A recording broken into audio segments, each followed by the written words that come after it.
I had a neighbor, Freddie Jackson, who worked at the Telegram as a sports editor, and he said, "Why don't you come over and work part-time?" Now, of course, I didn't work in the sports department at first. I kind of, I started doing like weather. I used to have to type in sun and tides and things like that, and work on a ticker tape. And of course, back then we all typed on a typewriter. But wow, yeah, yeah. I remember in high school taking typing with the click, click, oh, click. I tell click. you, it came in handy in my job for sure. Whatever I learned in high school, I applied in my job. So. So it's never a Mickey Mouse course. Yeah.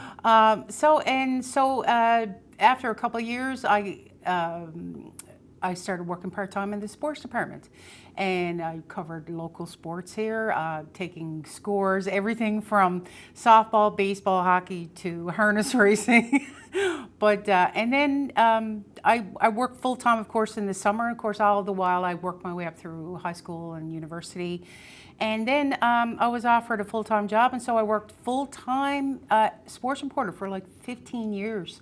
Fantastic. Working under the likes of wonderful people, the late Robin Short, and the late Freddie Jackson, of course, and Brendan McCarthy, John Brown. They were very instrumental in my career. So sports was my beginning, actually. And Newfoundlanders love their sport. I mean, the paper was so nice. You used to cover the softball media league, which I think is the lowest form of organized baseball on the planet. I used to joke that the beer would be out. We'd have a co-ed league playing on those gravel fields, but boy, would we have a good time. And you'd get your stats in the paper, right? So you'd be waiting to see it the next day. Local coverage is where it's at. Yeah, but it was a great opportunity. There's very competitive leagues here too, obviously, in some of the best athletes. It was right to the top leagues. Oh, absolutely. We created some great athletes here in Newfoundland and Labrador, and it gave me the opportunity to travel. I mean, I covered some Canada Games, and I covered some National Special Olympic events. I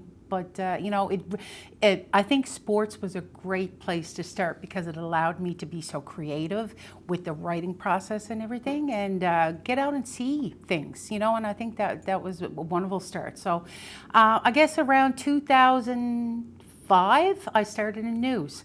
And so I made the switch. I figured, you know what?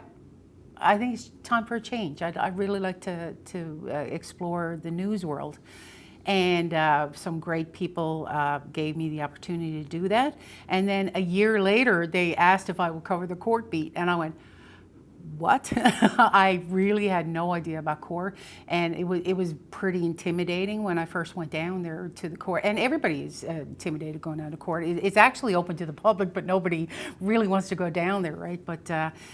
And that was again almost 20 years ago. So I've seen a lot of things since then.